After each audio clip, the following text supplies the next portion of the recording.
What up, survivors? Welcome to D180, the horror movie podcast, taking you on a ride. Thanks for coming. I'm AJ.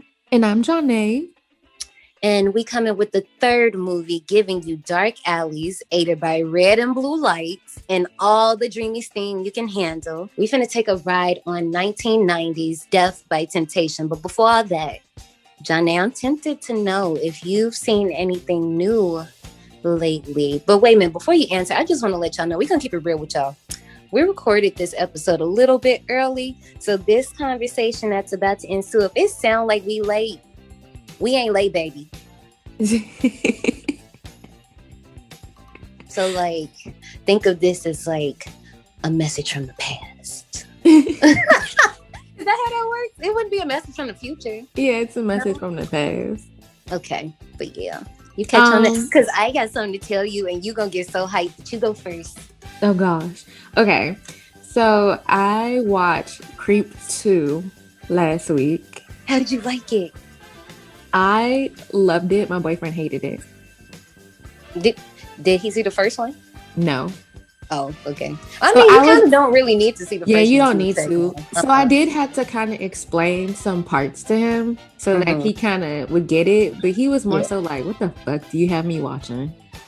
And he was like, what type of creep shit is this? And then he got mad at the end of the movie. And he was like, see, this is why I don't let you choose the movies. Because you have horrible taste in movies. What?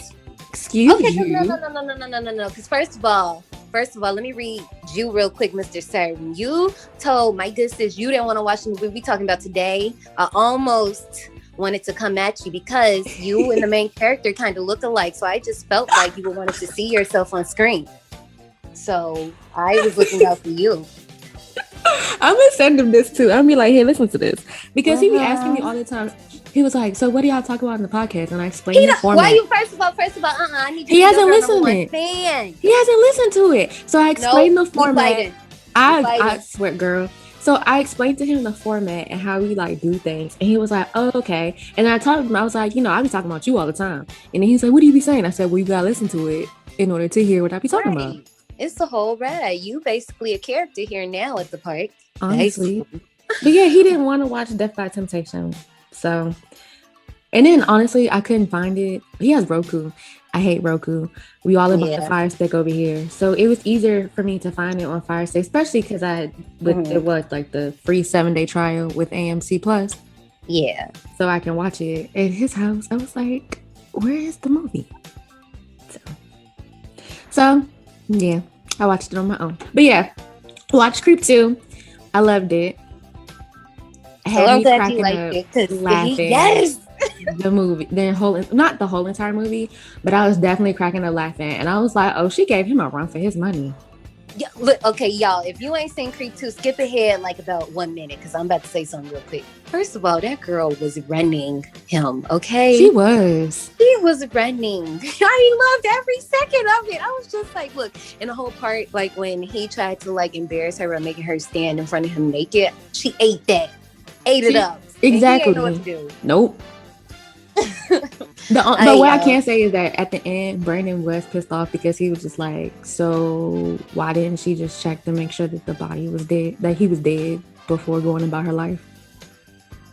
Because at that point, like, shit, that was traumatic. I'm just trying to get fucked, okay? I know I always be saying double tap, but that's when it comes to slashers and stuff. When it comes to this found footage, anything can happen. Listen, okay? He was trying to get me to watch this movie. He was talking about it and he really wanted me to watch it, but he couldn't find it. It's called The Autobiography of Jane Doe. No, The Autopsy. I'm sorry. The Autopsy.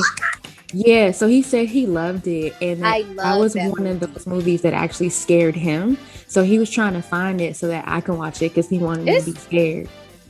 Dang, it is. That movie is streaming. I can't think of where to tell you it's streaming right now, but that movie's definitely streaming. It wasn't on Netflix. So here's the thing. No, he pulled up Netflix. So he pulled up Netflix on his phone, and it popped up on his phone. But then when he went to go pull it up on the TV, it didn't pop up. So he was so confused. I don't like that. I know exactly what you're talking about. Oh, dang. They must have. Oh, it was on Prime, and it's not. Oh, yeah, he don't have Prime. Yeah, but actually, no, he does have Prime. He get on my nerves. Maybe he just, I don't know, maybe he just couldn't find it. Because I know they definitely just took Hereditary off not too long ago, like a couple of months ago. So it could be a chance that it's not on there anymore and it's just not updated online. So I'll give him some slack on that. But I ain't giving him no slack on that else. You better listen to every episode. Number one fan. I was sending to this one. Once he posts this, I'm gonna send it to him. We're like, Ashley gonna beat you up. I am. You better let him know about me. I fight niggas. But no. So outside of Creep 2, I've just been I'm still binging Vampire Diaries. I'm in season 7 now. Maybe. Is that many? It's 8 seasons. So yes, I'm on season. Yeah. So I'm on season 7 now. It's been a long journey of trying to get through Vampire Diaries. I just wrapped up Pose. So now that's over. And this season was so sad. I wish I would have known that. They love our Afro horror friends. They love watching Pose. They be having watch parties and all of that. I mean, I don't watch it. I watched the first season and I don't know what happened. I think like the season started and I just fell off from it. So I just didn't want to hold nobody up. But I would have let you know. Yeah, the season finale was yesterday, and I watched it. Girl, I never cried so much in my life. This whole season, I was just sitting there like, I have no idea what's going on. They was all freaking out. I'm like, this whole entire season was like really, really sad, and I was just like, why would they do this to us? That's what I heard. And I'm like, dang, I was really over here crying, and I'm like, oh my gosh, this is so sad. Was it like how I was crying at the end of WandaVision? Speaking of. Probably. Are you ready for me to tell you what I've seen? Oh, one more thing. I'm also wrapping up Lucifer. I only have 2 more episodes and I'm done with Lucifer. Like all of Lucifer. So I'm kind of sad about that because I love that show. And I think that is it. Oh, and Black Lightning is done. All my little CW shows are wrapping up. So it's going into the summertime. We ain't got nothing to watch. Right. Everybody else said they knew right better. But Loki comes on today and I haven't watched it yet, so don't say anything. I'm not gonna say nothing. I haven't watched it yet either. Okay, so after we wrap up today, I'm gonna watch Loki, so I'm excited. Deal. I will too. Okay. Speaking of tears, I finally watched Infinity War and Endgame, and where the fuck did y'all not tell me? Why? Sorry. Wait, my gosh. Okay, look, listen. So you watched... I know I'm the late one, but just in case anyone was like me and hasn't seen it, please skip maybe like... Did you watch Infinity War or Endgame? Both. Oh, I'm sorry, both sis. of them. Okay, so skip ahead maybe like 3-4 minutes because I'm starting to tear up again. You freaking knew I liked Vision. And I had to sit there and watch Vision disintegrate. And then I had to watch Groot, Black Panther, and fucking Peter Parker. My spider plant is named after Peter Parker. And I had to sit there and watch that baby say he feels weird and do you know I had to get a whole ice pack? I canceled everything for the rest of the day, just like I did at the end of WandaVision. Then... I mean, when they came back in Endgame. Okay, yes. But then I lost Tony. Yeah, that was final. And the Black Witch got fucking dropped. And that whole scene already. Oh, you mean Black Widow? Yeah, I'm sorry. I said Black Witch. I'm hyped right now, y'all. Sorry. But yes, I'm actually kind of mad about how the pandemic played out because Black Widow's movie was supposed to have came out. And they kept pushing it back and pushing it back. The pandemic happened.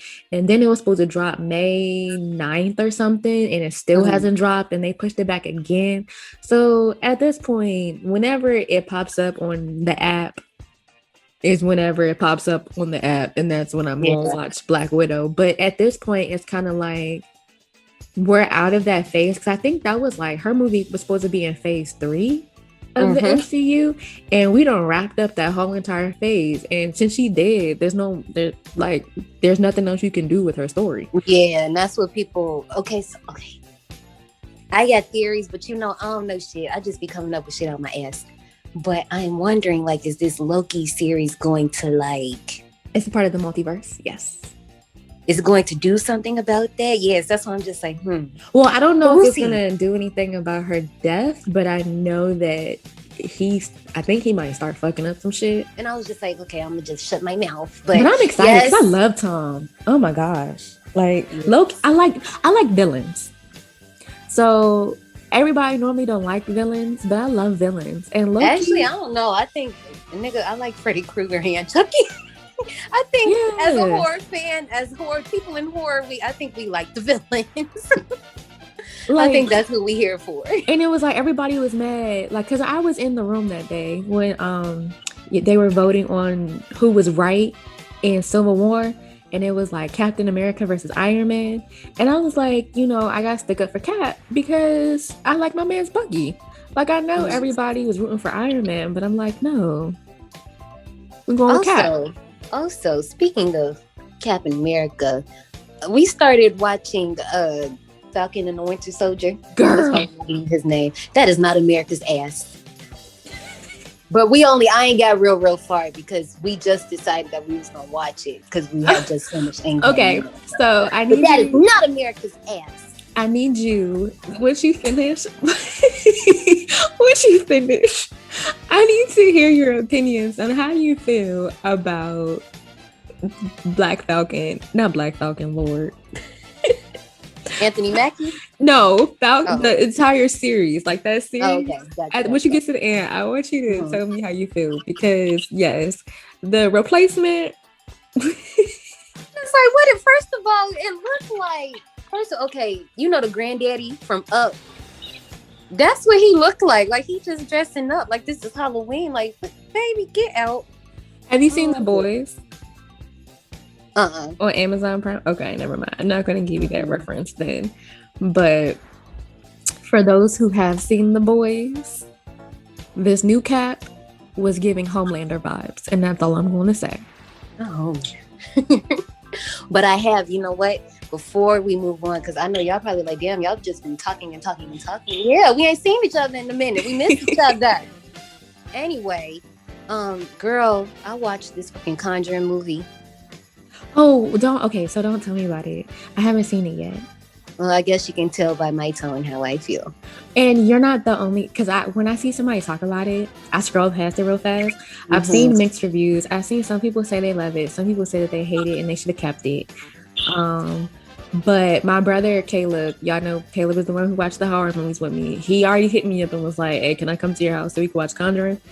So, yeah, because we watched all of the movies together. The only movies that we didn't watch were Annabelle together, because I don't do dolls.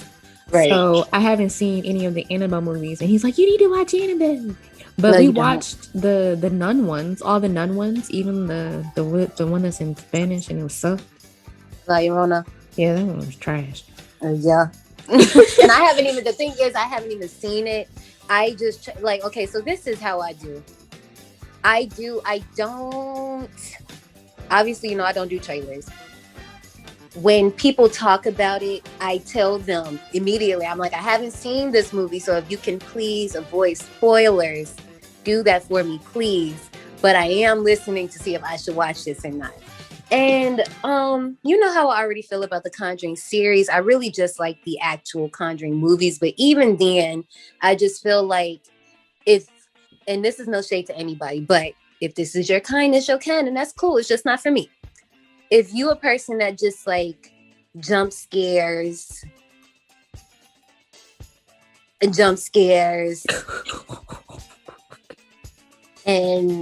jump scares, then I understand why you like this. And dang. Yeah, I mean, like was nothing but jump scares. I'm not even just talking about 3, because I'm trying to think, did 3 even have jump scares, or am I just this desensitized that I just, no. Something did make me jump, and I think it was something that wasn't supposed to make me jump, but I just think I was just like all up in the sauce. But see, that's why I don't watch movies with my mama, because she'll jump and scream at everything. And I'm like, okay, I'm not jumping and screaming at the movie. I'm jumping and screaming because you're jumping and screaming just scared the shit out of me. Yeah, and I think it was like a fake jump scare. that I should have knew was coming, but I think like I was just so like, because I will say there's parts of the story that I was interested in that I'm like, I kind of want to watch that movie and not the one you're giving me right now. That's what I'm gonna say. And if you're out there, you know what I'm talking about. But I'm gonna say something nice about the movie. Lorraine had nice belts, really nice belts. Beautiful gowns. Beautiful gowns. Her skirts were matching Ed's tie. Oh no. I'm sad. I'm a little sad now. No, I mean, like, you might still like it, but you know me, like, you know me. I'm just like, all right, y'all have fun. I'm gonna let y'all know I love The Conjuring. I'm gonna let the kids eat cake. Oh, gosh. I'm gonna stop fucking with you. I got your park recommendations ready. Girl, I act like we don't do park recommendations every single week. And okay, now I'm ready. Hold on one second, because ma'am. Huh? Ma'am. What's wrong? Fucking Billy Zane just liked our picture on Instagram! Oh my gosh.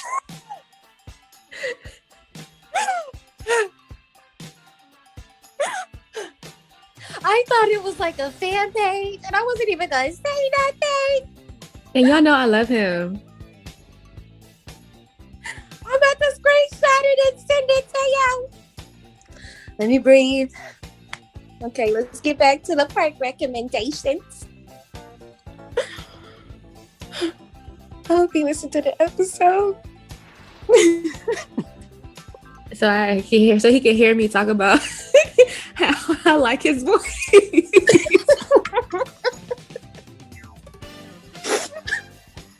I was really fangirling over his voice. Listen, because I'm just saying, I just like the one part when you was dancing with Jada, even though you had a flaming PP. Like, it's okay. Oh my gosh. I'm kidding. Okay, let me stop playing. Whew, okay, reset. Okay. So for your park recommendations, guys, if you want to see Death by Temptation, it is streaming on Shudder. And you know what? I wasn't going to do this because, you know what? This is a Black film. I'm not doing that. It's on Shudder. Go give the people their coins. Go do that. Anyway, if you... And AMC Plus. Thank you. If you like this movie, or if you want to find something similar, my first recommendation would be A Vampire in Brooklyn, which Kadeem Hardison is in, and I actually have something to say about that towards the very, very end. But I felt like that was going to be one of our movies this month. Mm-hmm. I mean, I got something else planned for that. You got to show love to the vampires, especially because it's actually a lot of Black vampires too. So I was just like, oh, they might just have to have their own time, because we got him, we got Blade, we got Akasha, we got Grace Jones. I like vampires. I did not know that.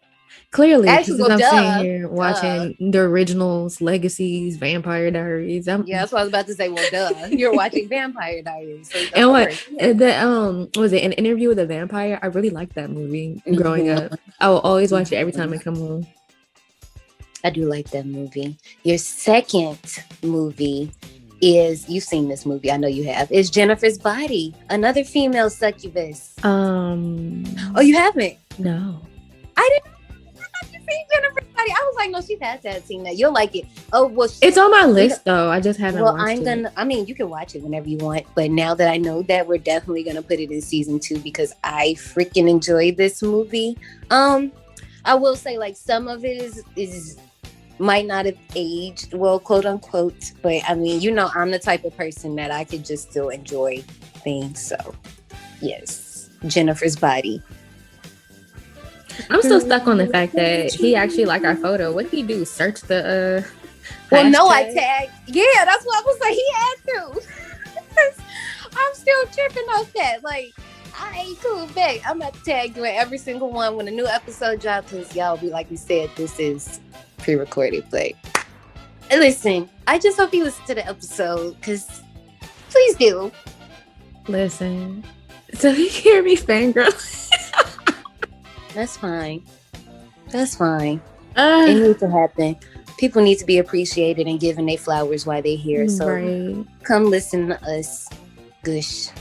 But I know for both of us, this was our first time watching this movie. And I'm not being funny. I was expecting this to be deemed a doozy. Now, for the survivors out there, y'all probably wonder, when do we actually deem a movie a doozy? We both have to equally not like the movie. I think we've only had one doozy. Yeah, I think we only had one, and I can't even remember what it was. I think it might have been Honeymoon.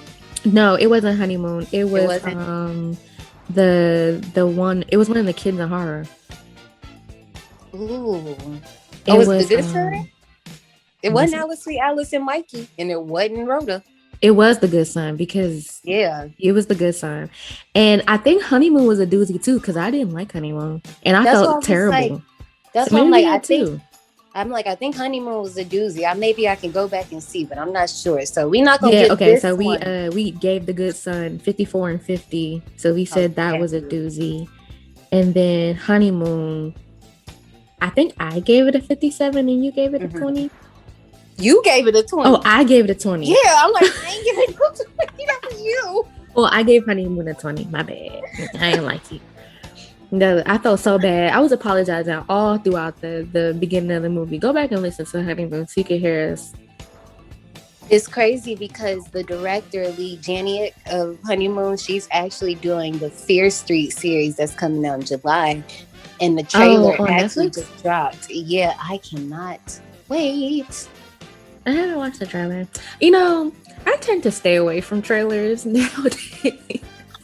Yeah, I mean, since this is a series, I was just like, okay, hopefully they don't do nothing stupid. But that trailer wasn't too bad. Okay, so the only trailers that I end up watching is, say, for instance, I'm watching something on the CW app, or if I'm watching something on Hulu, and then there's a commercial break, then that's the only time that I see trailers nowadays. Yeah, I don't actively be searching for trailers. Yeah, no. You already know how I do. And the only reason I watched the Conjuring trailer, but I will say this, it did not upset me because I thought it was giving something away and it didn't. So I will. That's another nice thing I can say. Yeah, I didn't. I watched the Conjuring trailer.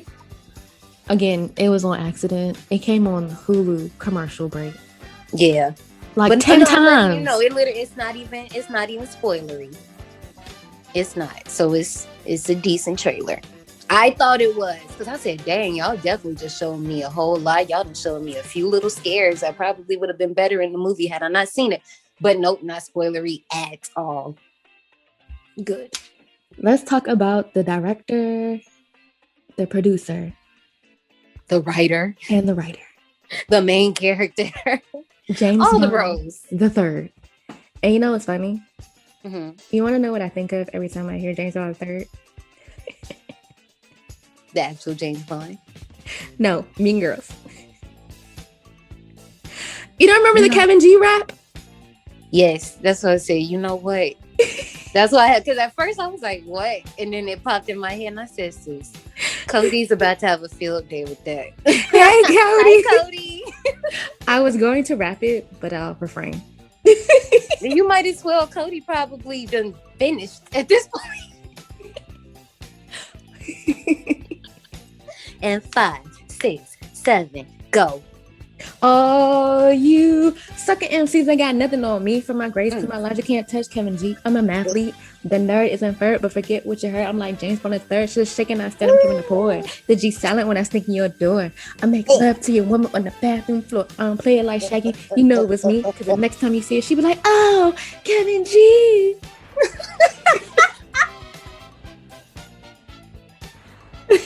Mean Girls is my movie. And every time the movie comes on, I quote the whole entire movie. So for your birthday movie and our anniversary month, are you picking that or Grease? Or you ain't telling me right now? You know, honestly, I don't know. Because I have Because you can pick any movie. I know. Your horror movie. I'll figure it out. We got how many months? Girl, the summer is moving quick. Like October is tomorrow. Not tomorrow. That's how it feels. I'm like, I be looking at the themes and like checking off our movies and like, okay, getting ready for the next one. I'm like, dang, like that's 3 more sleeps and we about to be in July. Like, not 3 more sleeps. You know I'm dramatic. I can't help it. Let me tell you something about Mr. James Bond III. When he came up with the concept for this movie, he wanted to blend like blaxploitation and horror together. And I don't know if you've like delved into blaxploitation films, but you know, like Pam Grier, all those, like all of that. So I think he does a good job. But originally, this film was just supposed to be called Temptation. But in effort to like appeal to us, they added the death by temptation. Yeah. And if y'all out there, if some of y'all are clueless, because I actually came across somebody that did not get the joke, and I was like, wow, and they were older than us, and I was like, oh, okay. Not even like they were like the right appropriate age to understand this, and I was just like, how don't you? It's not the Miss J. Alexander meme, like yeah, but yeah. So then death was death in this sense is a play on the words, like death jam, right? Like, so instead of DEF, they're talking about DEATH. So it's literally death by temptation. So then the word deaf, DEF, meant like tight, tough, lit, cool, like whatever awesome, whatever positive thing you wanted to describe it as. So now you know, but also this is a trauma film. And I know you're probably not familiar with trauma. If I have any trauma survivor fans, you guys know. But I'm just going to give a little brief history because we'll save it for if we ever like do a movie like Class of Nukem High or like Toxic Avenger or something. But basically, Trauma Entertainment is, they're known for like parodies, gore, and splatter, like out there horror comedies. A lot of them play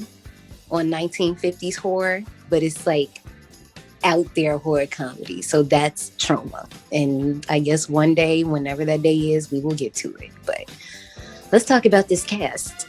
Yes. So like we said, we have James Bond III. He is starring as Joel Garth. We have Mr. Kadeem Hardison as K. Samuel L. Jackson as Minister Garth, which is Joel's daddy. Can I talk about him for real quick? It's a few people I want to talk about because this is the thing, like, I'll say that one. But for Samuel L. Jackson, like, this was early. Like, he was calling himself Sam Jackson. Like, this was early him. Yeah, this is early. You know, like, Jungle Fever hadn't come out yet. So his character, Gator, like, that breakthrough role wasn't a thing yet. It was some interesting research for me. He did 7 roles before this film, right? And we probably, like, I'm familiar with him. Like Eddie Murphy's Raw, Coming to America, when he was like the sticker dude, School Days, and Do the Right Thing. So then after Death by Temptation, 7 roles later was when he got the role of Gator. That was like his breakout role. And I just thought that was so cool. You know, I like the number 7. I can't help it. But yeah. 7. I'll save my other tidbit for the end because it relates to everybody in this daggone movie. So so we have Bill Nunn as Dougie, Cynthia Bond as Temptress, and then Minnie Gentry as Grandma. So literally everybody except Cynthia Bond, no relations to James Bond, was in School Days. James Bond played Monroe. Kadeem played Edge. Bill Nunn. First of all, Bill Nunn is Radio Raheem from Do the Right Thing. Yes. So yes, and rest in peace because he passed a few years ago. But he also plays Grady in School Days. And then, you know, Samuel L. Jackson, college ain't shit. You gonna look at yeah. He was in School Days. And then, of course, Grandma also played in School Days. Like, it was like a big production family. But the thing about it is this film took a lot of string pulling. Like, first of all, it was shot, some of it, like I think the Temptress scenes, actually, you know, I don't know. It might have been any scene that was in the house. I'm not sure because I might have to double check that. But they were shot in Brooklyn and they used Lawrence Fishburne's house for many scenes, like his apartment. So that's why I think like a lot of the apartment scenes are like his place. And then, like I was saying earlier, you know, most of the set is from school days. And how that happened is, well, I mean, he was in the film. So, you know, you make friends and you network that way. But he also got funding from Hush Management, not to be confused with Hush Records, guys. I know there's another one, but no, this is a different one. This one was created before 1995. And that's the reason why we have all of these musical guests in this movie. So we got Melba Moore, who actually, her husband, I believe, was the owner of Hush Management. So that's all of that. And then you got Freddie Jackson playing himself, and you got Najee playing himself. And last thing I probably got to say about this is when this came out, they refused to put this on the shelves. Why? There's an interview with Ernest Dickerson, and y'all probably recognize that name because I brought him up a few times, and I literally did not mean to do this on purpose. I didn't even know. He's had a hand in every movie we've talked about this month, except for Tales from the Hood. And I thought he had something to do with Tales, and I still do. I don't know if he did one of the vignettes, or I don't know. I feel like he did, but I think my memory is splicing the documentary Horror Noir, where he and Rusty Conduff are talking together, and that's what I think I'm thinking of. But there's an interview with Ernest Dickerson talking about like how rough of a time they had like advertising this movie. And I mean, it makes sense because like I said, like I literally had no idea this existed until a few months ago. Yeah, I didn't know until you put it on the list. Right. And I was just like, I mean, you know, I'm thinking it's just going to be like one of those for play movies, but this is actually, you know, it's something else. It's something. But it's something. I'm going to link the interview with Ernest Dickerson at the bottom, as well as the Horror Noir documentary. That's available on Shudder. It's everything blackity black about horror. And I think everybody should see it. So there you go. But enough about that. We'll talk about this later. You ready to go to the queue line? Yes, ma'am. Oh, let's hit it then. Howdy, survivors. Please keep your tips and limbs inside the vehicle and remain seated at all times. Hang on to your personal belongings, especially your minds and spines. 'Cause this here's a wild ride. I have a game for you today. A game? Yes. So what I tried to do the last time was, you know, make it related to a thing. Well, this week I failed. So failed. So basically with this quiz, I'm going to give you a sentence and you have to pick the second creepy sentence you think it's best. Second? Yes. Okay. It's like Cards Against Humanity. You gotta pick the second creepy one. Not the first creepy one. The second creepy one. Okay. All right. So once you finish this, it will reveal which horror genre you are. Oh gosh. Okay. So here's the sentence. Be cool, stay in school. Here's your choices. The first choice. Once the doors close, there are no rules. The second choice. There's a madman on the loose. The third choice. Said the bodiless voice down the hall. Said the bodiless voice down the hall. All right, next one. Here's a sentence. I don't have many friends. Here are your choices. The first one, I ate them all. The second one, but I'd like some more, said the ghost. The third one, since they all disappeared in the woods. Oh, damn. I'm not a cannibal. Sorry, Justine. But I want some more. Do I want to do that? But I want some more. Do I want to get... No, you know what? I'm the final girl. Them niggas disappeared in the woods. I told them. All right. Sometimes you just have to grin and bear it. First choice, because there's no getting out of this reverse bear trap. Second choice, said the creepy clown. Third choice, how else will you get out of this haunted house? For some reason, I like the play on words, so I want to go with the first one. I worked so hard. This is the choices. The first choice, peeling off the skin of all of my victims. The second choice, but I'm never escaping this coffin. The third choice, because the devil told me to. You know what? The Conjuring made me mad, so I'm not picking that third one. But I'm not skinning people either. And I ain't not getting stuck in a coffin. Like, suffocating vibes, can't breathe. Damn, I gotta go with the third one. I work so hard because the devil tells me to. Okay. Yes. We work ourselves to the bone. First choice. And they use it as decoration later. Second choice, which is all we're made of. Third choice, forever and ever and ever. Which we use for decorations later. Yes. Talk about authenticity. All right. My sister needs to talk. First choice. The thing is, she's been dead for 10 years. The second choice, but I don't have a sister. The third choice, too bad her mouth's sewn shut. So too bad her mouth is sewn closed. Shoulda shut up. Oh my God. Okay. I always admired her looks. So I took her face for myself. Or Leatherface. Considering she's been dead for centuries. Or watching her outside the window. Damn, not stalker vibes. Yeah, I think we're gonna go with stalker vibes because I don't want to cut someone's pretty face off, and I don't want to stare at a dead face. So, yeah. Alone in the morgue, I hear little footsteps, but I can't see anyone. Or I turn and see hundreds of little children. Or, and then the screaming starts. You know what? I feel like if I did see 100 kids, they would actually follow me, and I feel like I might be able to run them hoes. So, little kids ain't hoes, but yeah, I'm gonna go with that one because I just feel like they would probably look at me and just think I'm so nice, and they wouldn't hurt me. So yeah. Or would they? I don't know. If we in the morgue, they know I'm in here strictly for business. All right.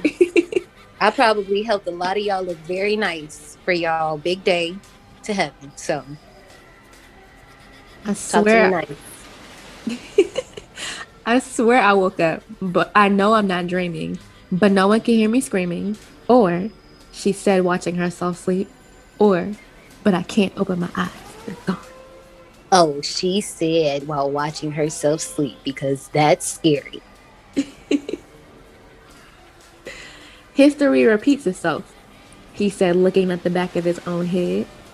Or were the last words he read before seeing the ghost of his father? Or just like a serial killer?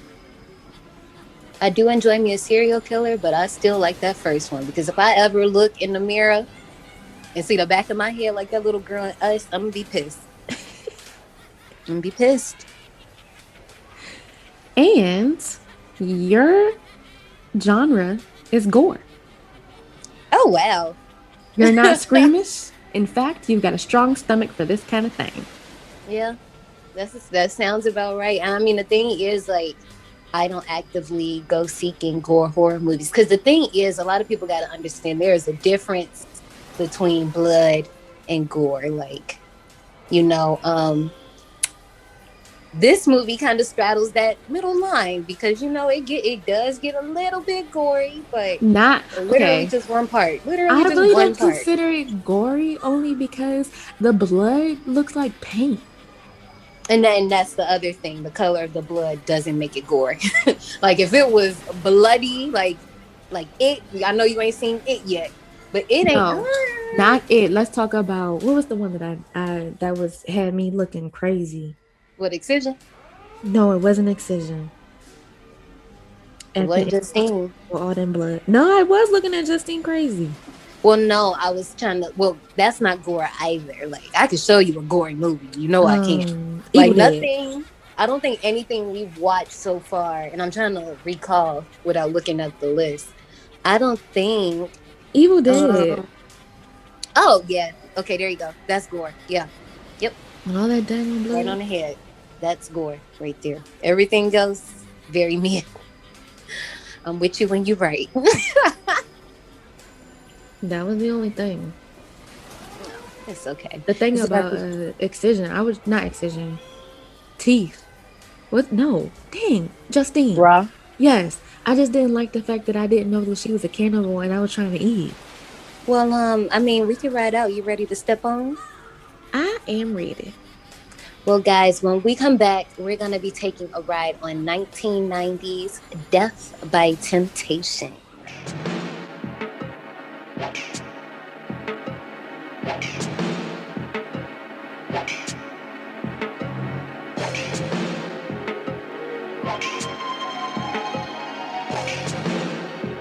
His destiny had been foretold. Its fate had been forewarned. He did not know that something so sweet could be so evil. Now, the fate of mankind hangs in the balance as Kadeem Hardison, TV's Dwayne Wayne. This honey I met the other night was bad. Bad. Super bad. And Bill Nunn from Do the Right Thing get busy in the first contemporary horror thriller of its kind. James Bond III's Death by Temptation. She's every man's dream and your worst nightmare. She leaves with men, and you never see them again.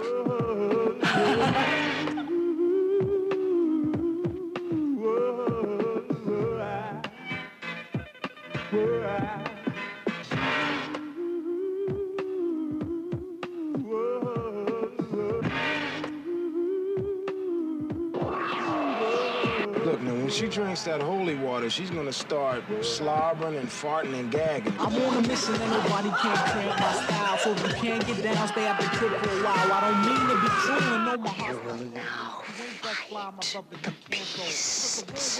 Death by Temptation, a new movie from Troma. With new music by Ashford and Simpson, Melba Moore, Najee, and Freddie Jackson. So the trailer, I felt like, showed everything. Yeah. And to me, it made the movie seem better than what it was. Really? Yeah. For me, so at first I saw a different trailer from the one that we just heard. So when I did get to the one that we just heard, I was just like, and I meant to say this earlier. So, you know, it's the narrator and he's talking about Joel's story. But then he just immediately goes, and he doesn't say this. He's like, Kadeem Hardison and Bill Nunn's Great Adventure Against Evil. I'm like, well, what about Joel? Like, ain't he the main character? Like, because even in the marketing, Kadeem Hardison was on all the fucking marketing. I thought he was the main character. So did I. So when they started showing this dude, I was like, who is this? Yeah, I'm like, who this? I'm like, I don't like Joel. Like, and then like even when he was a kid, I'm like, is that supposed to be like baby Kadeem? Like, I don't know. That's not what happens at all. But then like the whole second half of the commercial is just music and more clips of the movie. And I mean, okay, y'all gonna be like, well, duh, bitch, that's what a trailer is. And yes, I know that, but it's like the way it's done in this trailer, for some reason, it just seemed like it was literally just a bunch of clips. Like it wasn't like, and they were spliced together in like so many random orders. And it wasn't like progressing the story. It was literally like a clip from the beginning of a movie, then a clip from the very end. Like, I was just that's like, what made me think that the movie was about to be better than what it was, because the way it was, like, of course I watched the trailer after I watched the movie, but the way it was sliced up, I was like, okay, they was really making it seem like all these different things was happening, but no. Mm-hmm. I mean, it is a lot of things happening, but I mean, we can go ahead because I mean, look, first, okay, let me just say this. When we first opened up and we at the bar, the first thing I noticed was that Lakers tee. And I was like, oh, I love the Lakers. And I thought about it. I was like, oh, Kobe wasn't on the team yet. He didn't come along till 96. This was the 90s. So this was like Magic Johnson, Tony Brown, James Worthy, like all them people. Yeah. Yeah. This movie is sliced and edited really weird. So you're at this bar and you got this trifling ass bartender. Trifling. The phone rings. We find out that it's this girl he been fucking, got her pregnant, and had the nerve to be sitting there on the phone at the bar telling her to get rid of it.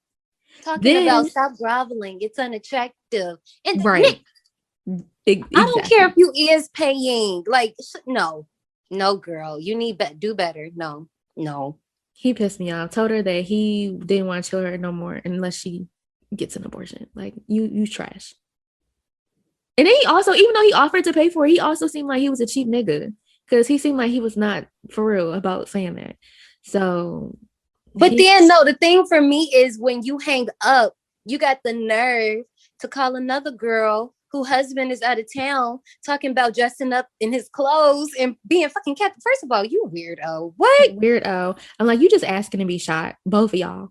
Okay. But then I do have to say I like the opening because the music, I was loving the music throughout this whole. I immediately, once we got done watching the movie, I downloaded the soundtrack because I loved it. And the music was nice. And we see some nails, and I was like, yes, nails. Okay, so we have not done yet, but they about to be done, and I can't wait. Listen, so we gotta talk about these nails. It's so funny because one of my great aunts, all she wore was long gold nails. I have never seen her with any other color in my 28 years of life. She's always had gold nails. Long. Maybe she's an ancient demon. With, you know what? I don't even want, child. But the whole movie, those nails was screaming my great aunt. I'm telling you. I was loving them. And I cannot wait till I get my nails done so I can just go clackety, clack, clack, clack, clack, clack. Can't wait. Clackety, clack, that bitch is back. Exactly. She uses her nails to get the attention of the bartender, right? And they start flirting or whatever. And she invites him to her place. Next thing you know, you see him walking up the steps to her crib and he walked right in. Just like, you don't got locked doors. This is New York City. Why your door not locked? So as soon as he walks in the door, he pissed me off because he starts acting cocky. Like, you're too cocky. Too cocky. And all throughout his banter, he's making himself comfortable and being mad nosy all up searching through her house. Because he's trying to figure out why she got this big ass mirror covered. She's a beautiful lady. Like, you know how we do. I'm gonna look at myself any chance I get. Listen, it depends because I walk past the TV. I'll be like, if the TV off, I'll be like, hey girl. Because I don't have mirrors in my bedroom. But... So I wasn't really surprised. Like when the whole mirror was covered, I wasn't surprised because I've heard things about having mirrors in your bedroom that you should cover them up before you go to sleep at night. So I wasn't surprised about that. And then this is what tripped me out. So he pulled back the little cover that's on the mirror and he checked himself out, but then he turned around and saw her not in the mirror, but saw her standing behind him and he jumped. At first, this didn't make sense to me, but then later on in the movie, it made sense. Another thing I wanted to mention, because it comes back later when she first meets him and she says her first line, because he's lighting her cigarette, right? Yeah. And she's like, you should use a cigarette lighter. The flame lasts longer. Yep. Because at first I was just thinking like, oh, she's just flirting. Like, you know how they talk about a flame between lovers. But I like the way they bring it back later. We'll talk about it. But first of all, I thought about you. Because, they start getting ready to bone, right? And, she's stopping him. She's being tempting, as she should. And she leads him to the shower. They start, boning in the shower. And I thought about you because the shower was black. And I was like, oh. So let me tell you about her hair, though. So when that intimacy first started, and I was looking at her hair, and I was like, oh man, my hair looked like that when I straightened it back in December. Yes, I was thinking that. I'm like, this is why I don't straighten my hair, because that's exactly what it would, even though I like that look. I think that looks cute. But I'm like, that's exactly what it would look like. Now my roots were a little flatter, but at the time it was still big hair. Yeah, early 90s. But like I don't know, my hair kind of feathers when I flat iron it and stuff.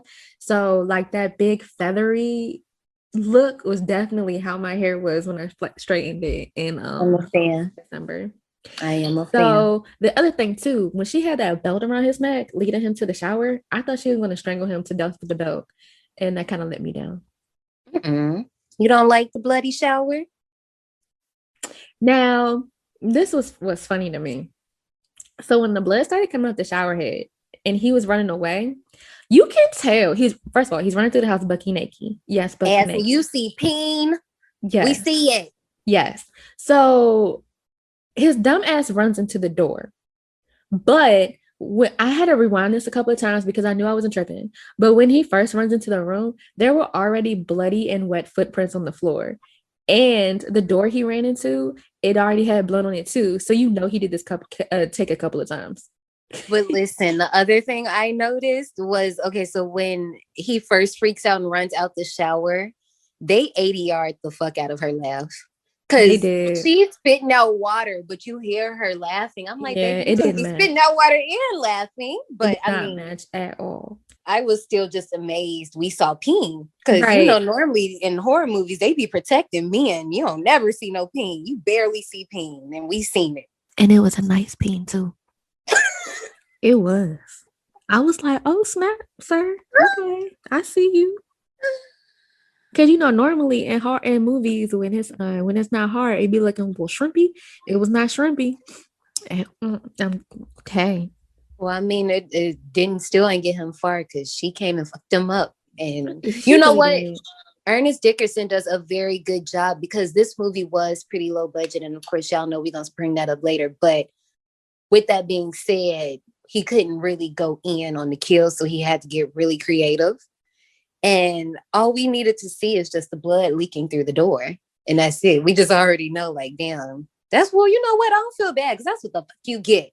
Bartender number one. It is. You don't even get a name. But I'm still mad at the fact that that wide open door frame and you run into the door on purpose. That pissed me off.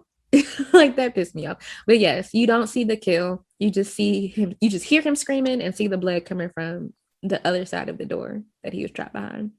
So now we're in North Carolina and we're in a church and Samuel L. Jackson is practicing his Sunday sermon when temptation to an empty church minus his son when temptress appears out of nowhere in the back of the church. He keeps going and then she appears again, closer this time, right behind his son, and then, you know, grabs the son.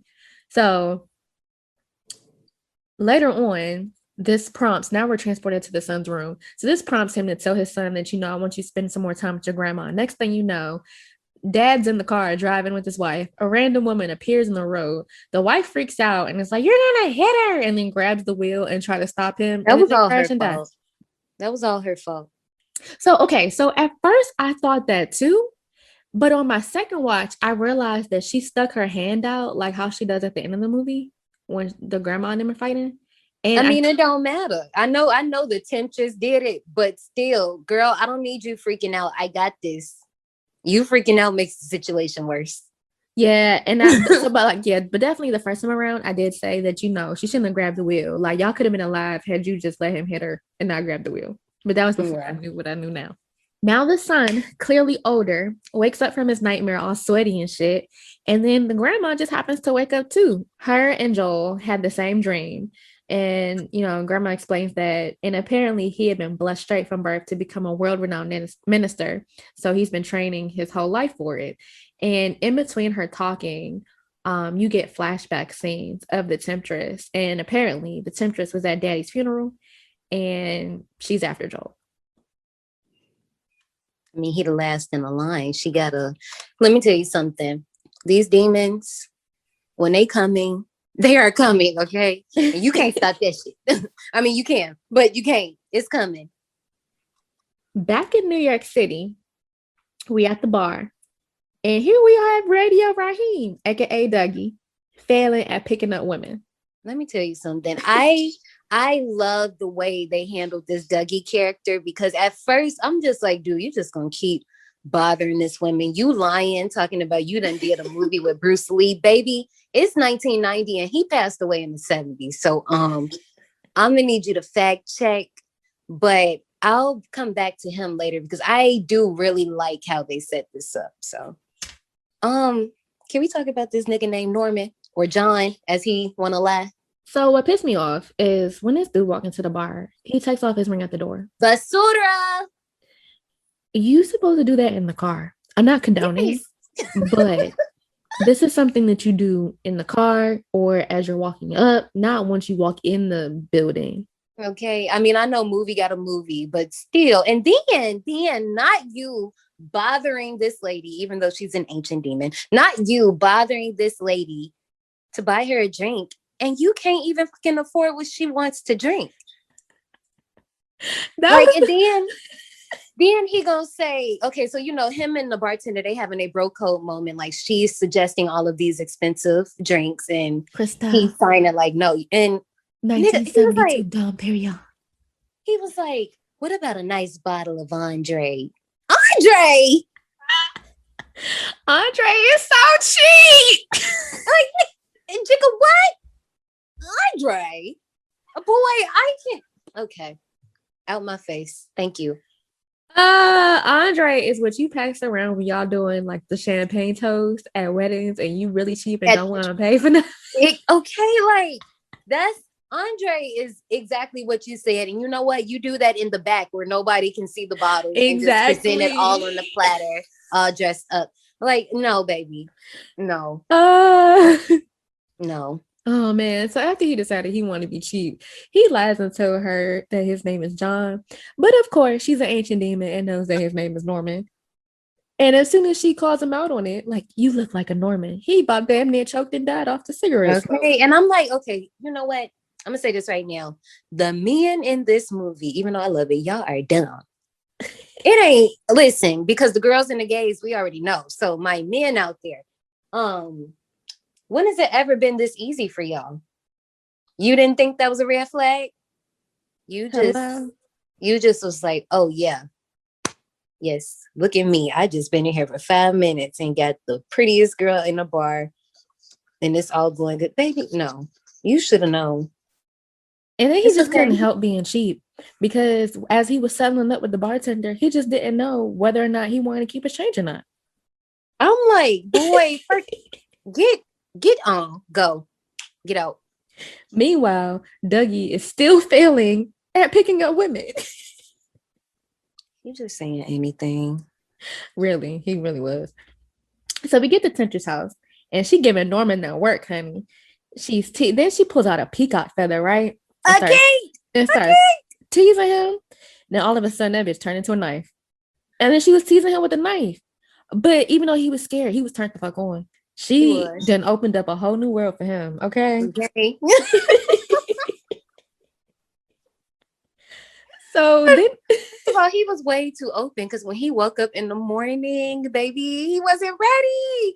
He was not. He said, "Bitch, what is wrong with you? What the hell is wrong with you?" I said, first of all, no, nigga, what the fuck is wrong with you? Nigga, you are the one who took your ring off in front of everybody at the bar, bothered this woman to be cheap, and when you gonna wake up late. Nigga, you supposed to wake up like, first of all, why did you even sleep there? You supposed to leave after you got done. Like, what was you doing? Like, he probably passed out from all the marks that she put on. Okay, probably. Now I heard that this scene, because so what happens is, he wakes up, he has all these scars all over his body, right? And she goes, "Those scars are nothing compared to what you'll get later." I'm like, I love this bitch. I love her. And he is going on about how men aren't supposed to have it like that, and this is his first time, this shouldn't be happening to him. I'm like, no, nigga, let me tell you something. Let's talk about it. You don't look like you have anything, because he says that to her, right? Yeah. And I'm just like, okay, because I read that this moment was supposed to be a metaphor for like the AIDS epidemic that was going on. And I see that, and I appreciate that. But at the same time, disrespectfully, screw that nigga. Don't you ever think you can't get fucking touched. And what happens to you later on in the movie should have happened. And we'll talk about that later. Yeah, because I had made a note about that. I've given you something there's no cure for, and it's going to grow until he consumes you. I loved And then this. I was like, sir, she's not talking about a disease, but also that's not how it works. When he was like, yeah, you don't look like you got nothing. That's right. Not how it works. Like, see, and my thing is like, you don't need to be out cheating, because you just don't know the word. I mean, the word. You don't know the world. You grown as hell. Yeah. He freaked out, realized he's fucked. And I'm like, listen, she a boss ass bitch, because she's like, you can leave now. I'm tired of looking at you.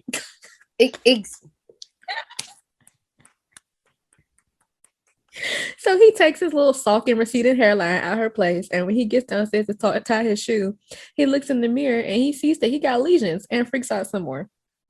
That's what you get, Norman. So let's take it back a little bit. So after, in between him waking up in the morning and falling asleep that night, we'd get a flashback. Well, not even a flashback. It's like a dream sequence of Joel running through the streets of New York, being seduced by Temptress. Yeah. And so he woke up all sweaty again and decides to call Kay, which is Kadeem, to catch up and make plans to come to New York for a while to get a break from the ministry. So then after, Norman freaked out, we're in North Carolina again, and Joel is packing for his trip, and he leaves his Bible in the drawer because he plans on having a city boy summer. Basically, he's 21 now. He's trying to figure out the world before he fully commits to evangelism. Almost 21, because he getting milk at the bar. I was like, look at John A. Friend getting milk. So back at the bar, this part took me all the way the fuck out.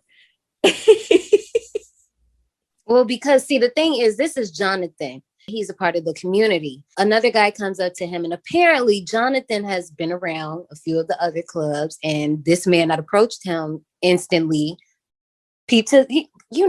y'all know, you can see it. Like, y'all be know.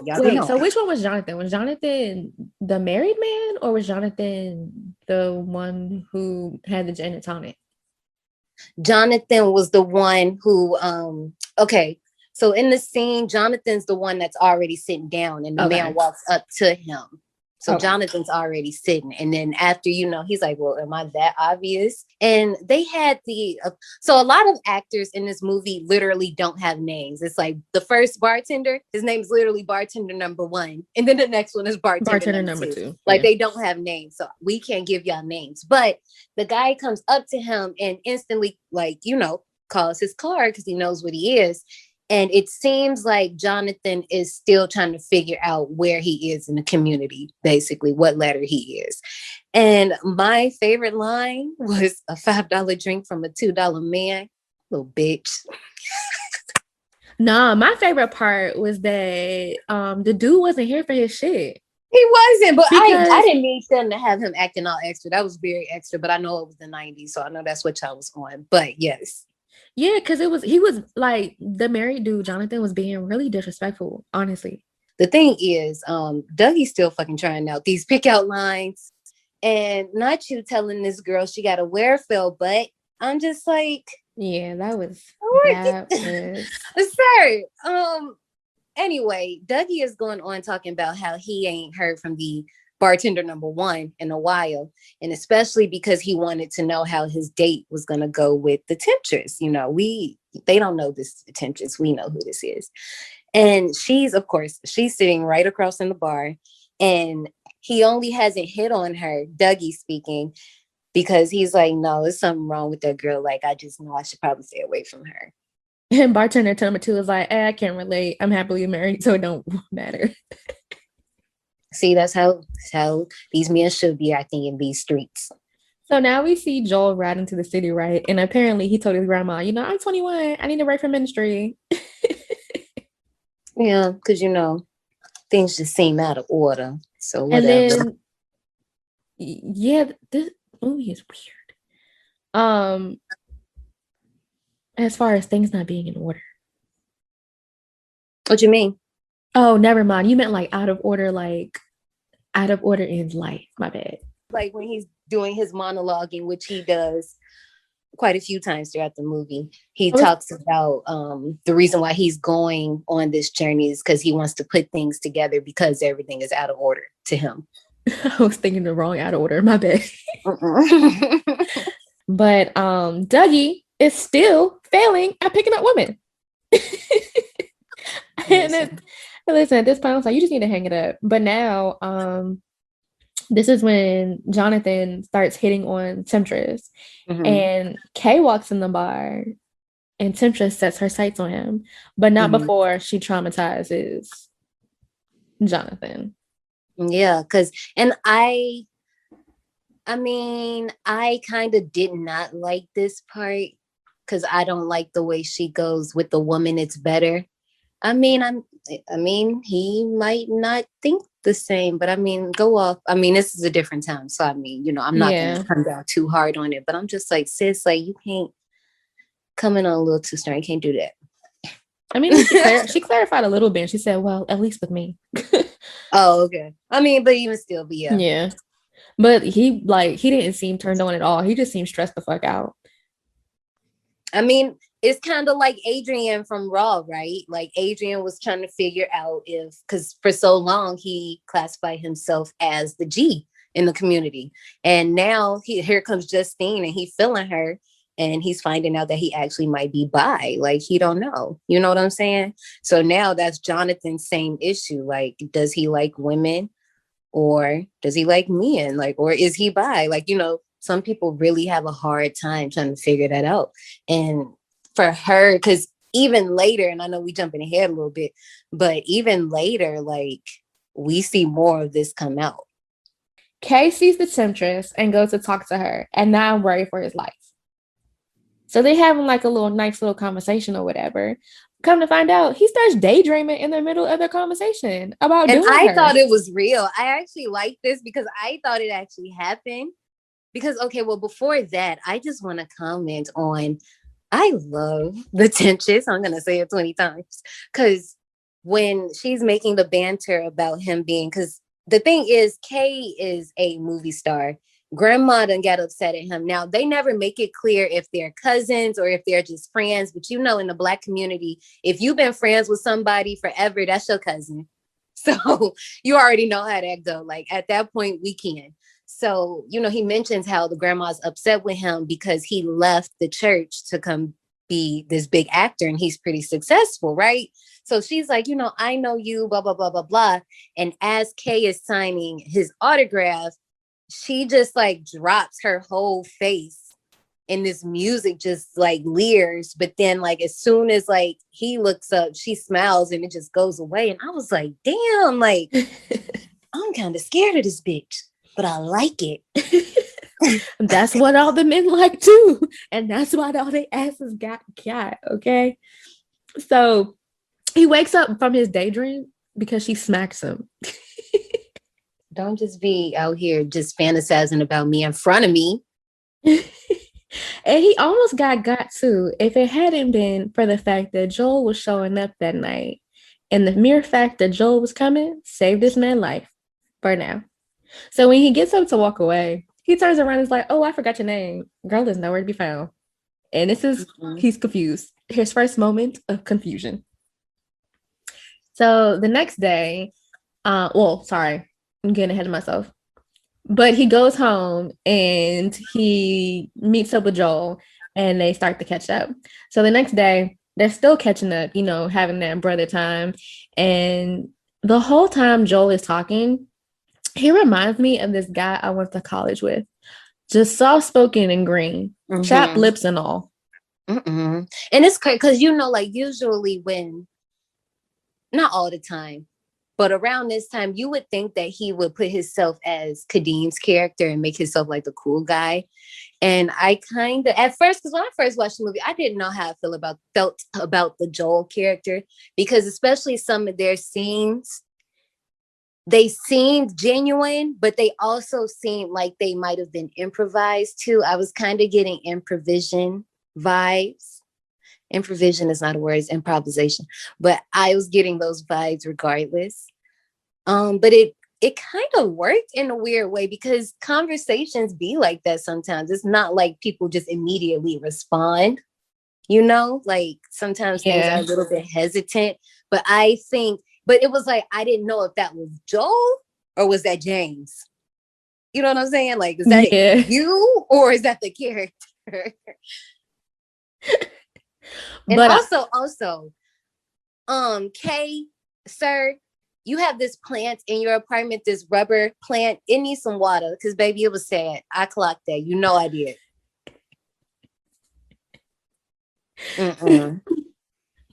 But I found it funny how when Kay was describing the temptress to Joel, he described her as one thing, but she was shown as another. I was loving this. Like, because Jonathan shows up. She's like, don't show up unannounced. I said, oh, yes. Not innocent. So Kay was like, oh yeah, she's sweet. And that's kind of funny though, because I kind of want to do that now.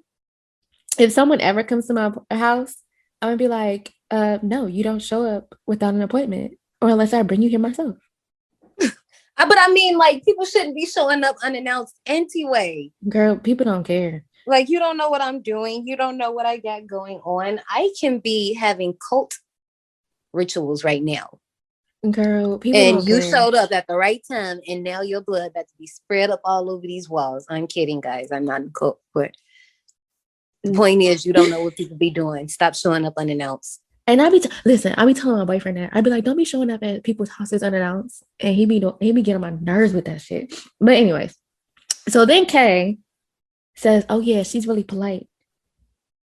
And now she being mean to old buddy, like for real. So this is what I was talking about earlier when I was saying how she plays with Jonathan, because they boning. But then she ends up dominating him, and he's into it, obviously. And it's nothing wrong if you like that. It's okay. There's nothing wrong with it. But he started realizing that it don't feel right, because he's even saying, take it out. And I love, like, once again, I brought up how Ernest Dickerson goes about these kills. I like that we don't see it, that it's not graphic. All we see is the blood-stained curtain from the bed, like little bed sheet curtain. Yeah, I mean, he wasn't prepared for that pegging. Literally. Listen, a poor Jonathan, he definitely was not ready for that. But this is where Kay thinks, he and Joel should go back to the bar, because he wants her to meet the temptress and get Joel's feet wet a little bit in New York. And girl, you and your friend in this milk. And I was trying to figure out, was they just playing because, they talking about, like, he's sheltered and blah, blah, blah, and he doesn't drink alcohol. I'm like, but you just didn't want water? Like, juice? Like, they have pineapple juice at the bar. They got orange cranberry juice. You want milk? He's a child. Literally a child. So, because he is that, they got to, have a little outfit montage. And baby, look, let me tell you something. All them outfits was fucking terrible. And the one that they landed on, I'm like, he looked like an alpha that just crossed, and no thank you. I don't want no parts of this. Like, the glasses. So the outfit that they landed on, okay, which outfit? The one with which one did they end up with? Was it the one with the suit jacket with the black shirt with the J's? Yeah, and then he had, like, the glasses, the round glasses, like the Quavo glasses. So that same outfit was the outfit that Kay had on when he met Temptress. Really? Oh, maybe that's why he liked it. Maybe that was a joke. Yeah, I don't know. Maybe that was a joke. But I noticed that when he came out, he was like, yeah, that's the one. And he was like, yeah, I got the J's to match. Yeah, that was the outfit that he had on.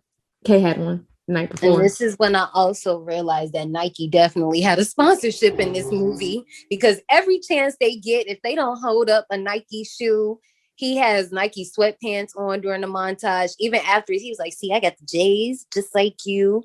And Nike definitely did have a sponsorship. So did Christian Dior and some other stuff. I'll mention it in the Souvenir Shop, because I was very hyped once I seen all this stuff. But yeah. So we actually get a shot. Not only do we get a montage of Joel getting dressed, but we see Tip just getting dressed. Listen, Christian Dior stockings. Okay, honey, you can never. And then I was pissed because you could definitely see the string, because the shot is done in reverse, right? Because we see the tights, or we see the stockings going up her leg, when in reality, they took a fish wire, stuck it to the back of the tights, and pulled it off of her leg. But you can see the string. And I was like, damn, this is a cool effect, until I saw that string, but I still liked it. I instantly pinked that string. Instantly. I was like, because the thing is, it shined in the light. And that's the only reason I seen it. Because I was so into, I was like, oh, this is kind of cool. I like this effect. And it was like bling, bling. I was like, oh, damn. Okay. And then we get to the bar, and Dougie still can't pick up women. Listen, poor thing, talking about first of all, listen, let me tell y'all something. If y'all know girls that are in cam work, OnlyFans, whatever the heck they do, don't be out here in public trying to out them. Don't do that. Do not do that. Like talking about he seen her in Playboy. Okay, and if what? Bring me my money. This is also where we get our Freddie Jackson cameo, but I do like that Dougie. So he get played as he would. I bet you get Christina and Paulette pretty steady. Exactly, jerk. And so he get mad, and he's like, "You gonna go ahead and go with your little don't you want to dance tonight suit wearing ass?" But he's that Freddie Jackson has a song called that, and it reminded me of Romeo Must Die. Y'all know I was gonna find some way to talk about Aaliyah. It reminded me of that movie when Anthony Anderson's character Maurice is like, "I'm gonna find your Aaliyah looking ass," but he's talking to Trish, who's played by Aaliyah. I was like, "Oh, it's cute." But anyway, we get another title card, and I was over these title cards. I'm like, you didn't have to tell us it was later that night. We already knew they were going to the bar. We did not need you to tell us. Especially since we were at the bar already. Exactly. I was like, we didn't need that. Right, because right after the title card came up, they're still at the bar. But now this time, Joel and Kay are at the bar now, and Joel is just happy to be here because he met the temptress. So then this is when the temptress saunters over and takes Joel away and acts like... walk like? Her walk didn't look familiar to you? No. Girl, that's the walk I be doing. And I start dying. I was like, I do this walk in the club. Oh my gosh.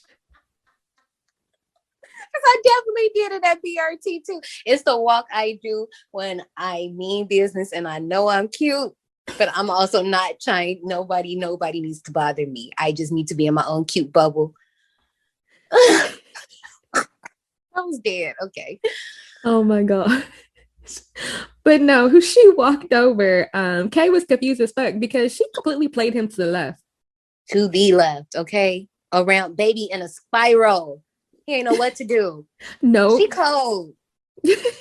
And then Dougie approaches and lets it be known, like, she bad news and she scared the shit out of me. And I think I know the deal with her. But now when they go back home, it's a little awkward between Kay and Joel. Because Kay is clearly in his feelings about the fact that the temptress ain't choose him. And Joel lets it be known that I ain't jumping in no draws and that I can take care of myself. Okay, he said, "Temptress, do you love me? Are you writing?" Baby just ring. At all. Meanwhile, grandma at home, worried about her baby, looking at his picture. And then... Listen, because ain't nothing stronger than a praying grandma. Y'all know, if you got a grandma and she pray for you, it's taken care of. You ain't gotta worry about nothing else. Nope. And then this is when you find out that he's the last of his family line, because this is what Temptress is telling the snake. And then she had the nerve, because her eyes is bleeding, she gonna make the picture that grandma looking at bleed too. Okay, so watching this on Shudder, and I was like, damn, you remastered version, you can clearly see those holes. Yeah, you can see the holes.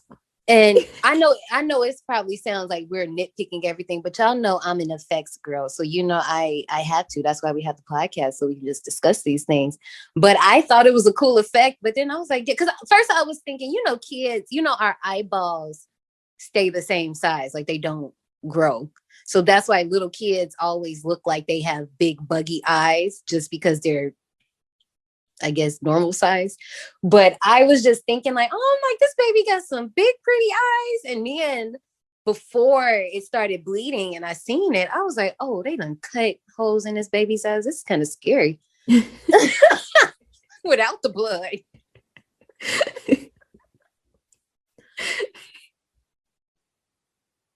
The next day, Temptress shows up at the house to meet Joel, right? And this is when Kay makes his move. He's like, okay, you're not about to show up at my house and play me to the left. Hey, yo, it's a lot of bitches getting thrown around. He said, exactly. Look, bitch. I said, oh. So he starts to tell her off, right? And realizes that she didn't have a reflection. And this took me all the way out because his realization that she didn't have a reflection was hilarious. Because first of all, I'm standing the way he's standing right now with his hands on his hips. I'm just like, I'm trying to figure out, did she like stun him for a few seconds, or was he just really thrown? He was thrown. Say that this girl ain't had no reflection. I'm just like, but first of all, she's intimidating, so I probably wouldn't have said nothing then and there either. I don't know what I would have done. And then even when Joel was walking out the door, he still ain't say shit. Yes, and he just sitting there watching the reflection. He like, I know I'm not tripping. Like, and that's what made me laugh. Mind blown. And so he runs to the bar to tell. Speaking of mind blown, because can I say what Dougie said to this girl? What girl? Exactly. Because at first, okay, he was like, you got that nuclear explosive butt. First of all, and then he was talking about he was in Cameo. I'm like, this Negro had the nerve to be practicing his horrible pickup lines. He gonna hit him with the owl. I said, baby, you was not in Cameo. And nobody was there. Ow, but no, boo, like, who was you talking to? And I was trying to figure out, like, was he practicing? I think he was practicing his horrible pickup lines because nobody was there. Had to be. Oh gosh. Which makes sense after a while, but yeah, which makes sense. So Kay comes into the bar bugging out about the temptress and tells him like, yo, she ain't had no reflection. And Dougie plays him to the left and was like, yeah, you tripping. And then Kay like, y'all, nah, fuck this. Fuck that. I looked at her, I looked in the mirror. I looked at her, I looked in the mirror. I looked at her. No reflect. And then he had nerve to hurt Dougie feelings by calling him fat. First of all, listen, I don't know what it is about the 80s and the 90s and calling thick people fat that's not fat at all. I'm like, they're not even fat. He said, I'm not fat. He wasn't. And now, first of all, when you find out that this nigga the feds, it all makes sense. But girl, you know what tripped me out? What? Did you not notice that Caucasian was spelled wrong on the computer screen? Yeah. First of all, did you notice that some of them dates was like in the 1800s? Yes. I was like, it's a lot going on here. Like, was there a PA on set? Somebody was mad. Either that or it was really short staff. I mean, I don't know. But they probably, because you know, like, people be hawk-eyed these days. Then probably nobody even better than I. But now, you know, we be hawk-eyed as hell. Oh man. But this is when he, you know, you say he found out he the feds, but he tells this crazy story about how he was looking into Homegirl because he found out about this man that ended up in a psych ward. Because dude was like, yo, I had sex with the devil. And he talking about he could feel snakes in his stomach. So right when the dude was about to tell Dougie who the lady was, the snakes crawled out his mouth. And the hospital swept it under the rug. But this is what led him to the bar because he was put on the case to follow up, and then his leads led him to the bar. Right. So of course Kay was like, man, this is some wild ass shit. So they decided they're gonna have to plan to catch her and close out the case. And we're transported to this cafe where little Selena's sweet spot. Yep, where Joel and Temptress are having their little date. And they talking and getting to know each other. And of course, she slips up like how everyone always slips up and lets it be known that she knows a little bit too much about you. And so, ma'am, I didn't even tell you this about me. So how did you know that I wanted to be a minister? And she said, let's say I've come across your type in my travels. I was like, I want to know who wrote her lines. Like, did she do her own lines? Because her lines is different from the rest of y'all's, and I like hers. Yeah, her face. So when she was saying that, you know, her face turned to green a little bit, and then it went back to normal. That's why I was liking this, because even like by the end of the date, when they leave and the flowers are dead, when I went back to watch it another time, I was trying to see like if they gradually died throughout the conversation. They don't. No. Right. I'm like, that would have been cool if they did, but I still have to, you know, this is the 90s, it's fine. So while they're on their little date, Kay and Dougie are at the fortune teller trying to find out about the temptress. So we found out that, you know, she only achieves true victory through the destruction of a truly innocent person, which is Joel. And we already know that. And we know that he's the very last of his ancestral line.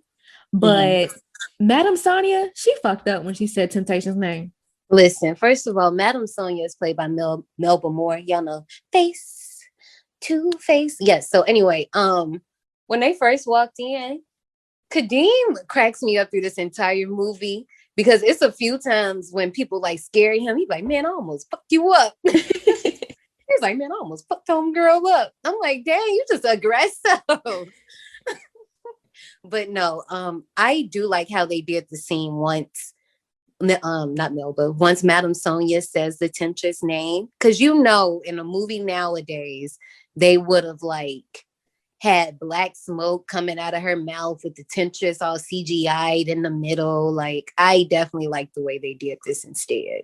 Yeah, I like the way they did too, but I also thought it was funny because when she was saying that, the only way to beat the temptress is to stay focused on God.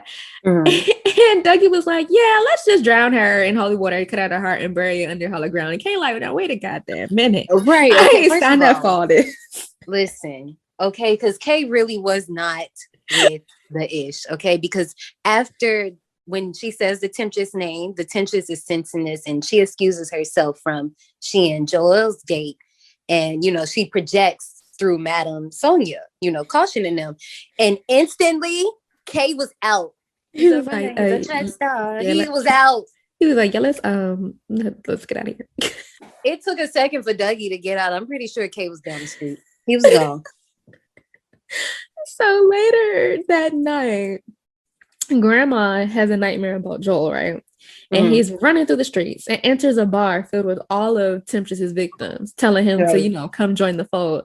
And I like this scene. I liked it. Because you see Norman get shot in the eye. He did. By his wife. Yep. Bartender number 1, when he like vomits into the cup and hands it to Joel, I was disgusting. Just like, and then Jonathan is just like dragging himself across the floor. Now, I would have loved to see the guy with the snakes. What was him? It probably wasn't in the budget. I'm asking for a lot. It's okay. So Kay runs home, right? And he tries to warn Joel about Temptress, and Joel and his chapped lips aren't here for it. They go back and forth, but essentially Kay tells Joel that, you a walking target and you just need to go home. Basically, because now you see, I was over here. I'm an actor. I'm in all of these movies. The beaches love me. And here you go, bringing this shit. You got to go. And then poor Joel was left standing on the floor crying. I kind of like that. They normally don't show that. It was kind of like frustration tears because he was really trying to like just be a grown man and all of this is happening. But first of all, not Kay calling grandma snitching. Yo, Grandma, I tried to talk to him, but he's not listening. Yes, I can read lips. I'm like, dang. So this is when Kay and Dougie roll up on the bartender number 2 while he's out in the alley throwing out the trash and convince him to pour holy water in the Temptress's drink. So he does, but he's so obvious with it. First of all, speaking of obvious, Kay, listen, he thought he was in a movie for real. Dougie was like, this is not 3 Tough Cookies. First of all, I'm like, don't be suspicious. Don't be suspicious. And nigga, you look very suspicious. And that's why this didn't work. And I actually, they had me fooled a little bit because I thought it was working because when she drank it, she started reacting. And then when they come in and tackle her and Dougie goes to stab her, she pulled an okie doke. Yeah, she was putting on a performance. She had an Oscar for that. And I loved it and I think I really liked it because it was just her. Nowadays they would have tried to morph her face. Like her face literally sold that entire thing for me. And the lighting. Mm-hmm. But yeah, her performance let them know after he almost stabbed himself. By force, not by choice. Okay. They got the fuck out of there because it was like, yeah, this ain't work. But then Kay's car once again was stolen. His little Pidgey 88. Oh, baby. So they part ways, right? And then Dougie ends up rolling up on a car and it's like, yo, I'm the Hold on. Why? When in Black history have we ever split up? What type of Scooby-Doo shit? And they new to this. For the first time in Black America, we split up. Wow. And you see what happens. Yep, because Dougie rolls up on a car and is like, "Y'all, I'm the feds, let me in." Turns out it's bartender number 2 driving the car, and he's really one of Temptress's minions. Mm-hmm. Looks to the right. Oh, he's sitting next. I thought it was Temptress, but it may not be Temptress. If one of y'all know, can you tell us? Because I think it's one of them little demons from Demon Knight. It's not, but it might be. You know what? I don't know this for sure. I do know one of the effects towards the end, I'll mention it, was used in another Trauma film. So this might be something from one of their films and they just threw the veil over it. Possibly. I don't know that for sure. But one of y'all trauma heads out there, I know one of our survivors got to be a Trauma film fan. So y'all let us know. But RIP to Dougie. But now we're reunited with Kay. Listen, it's definitely daytime outside when he put. It's supposed to be the same night, but when he first knocks on his door, it's bright as day outside, and I was just like, oh, that was the light from inside of his apartment. No. On the right hand side of the screen, where you can clearly see people walking in the streets, it's daytime. I was like, okay. All right. It looked dark outside. So the only way I clocked it was because I had to pause, so I had to go to the bathroom. And I just left it on pause because, you know, like when you come back, you start doing other stuff. Yeah. So before I pressed play, I picked up my notes and I looked and I'm like, did I miss something? Why is it daytime? So I rewind it and I'm like, oh, no. They probably just thought we wasn't going to look that way because he's doing karate into his house. So they probably just thought we was going to watch him. But no, it's daytime outside. It's all right. Go off. So he goes in his house, right? Goes in the kitchen to get some beer because that's what you do when you stress the fuck out.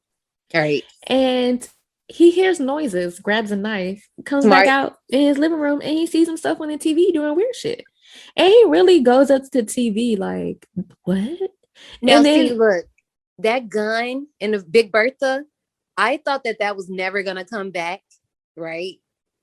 But they actually did bring it back. And I was like, oh, okay. I mean, it wasn't the way I thought you would have brought it back, but they bring it back. He's like, yeah, I got the gun.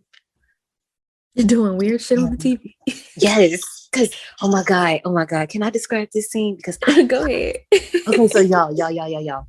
So it's TVK, right? And then real life K. And TVK is like coaxing him to come closer. Like, y'all remember the Amanda or All That with the Ashley show? That's me. Yeah. Not me though, but Amanda Bynes Ashley. And she used to be like, come closer. And she would smack the TV. Yeah. So he's telling him to come closer, right? Y'all, they pulled the best Nightmare on Elm Street and Videodrome homage. And I was just like, bitch, I was so excited. So Kay gets close to the TV and the Reagan doll starts laughing and shit. And that Reagan doll already looked creepy. And his teeth just open up and the TV starts eating him. But it looks so good. It's not, because y'all know nowadays they would have made it real digital and he would have just faded into the TV. No, the TV is literally nom, chomping on him.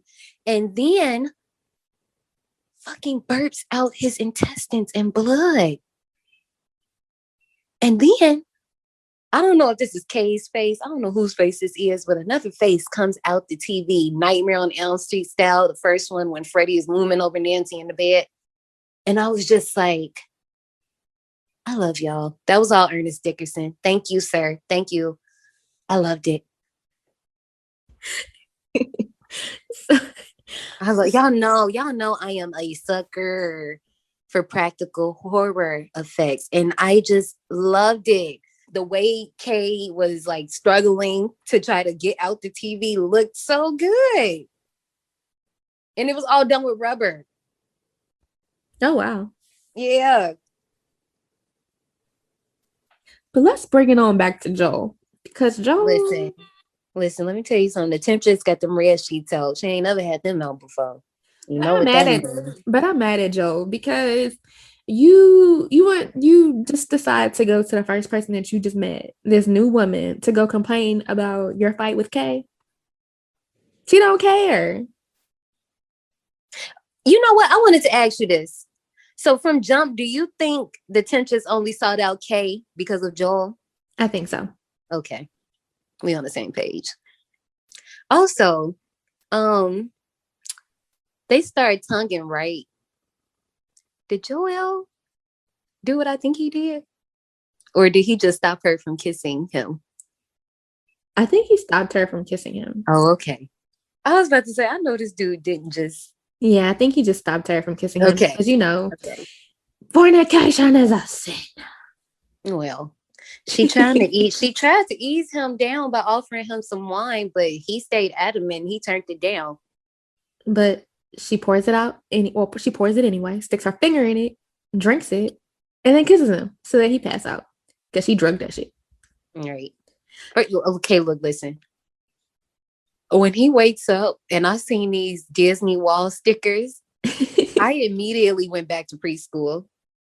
I was just like... Turns out, this is a nightmare. He's not really in a Disney bed, okay? He wakes up in his nightmare next to a naked Temptress, and his father is calling him out for being a fornicator and a sinner.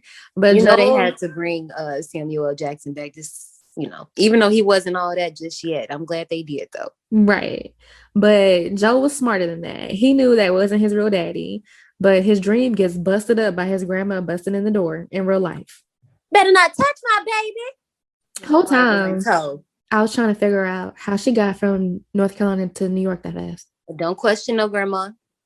Who is really flying at that time of night back in the 90s? Don't question no grandma.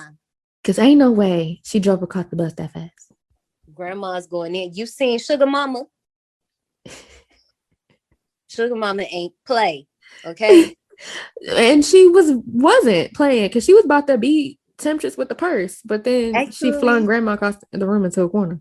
You know what? I'm surprised because in my notes, when Samuel L. Jackson walked in the room, I was like, John, they gonna say this gonna go left.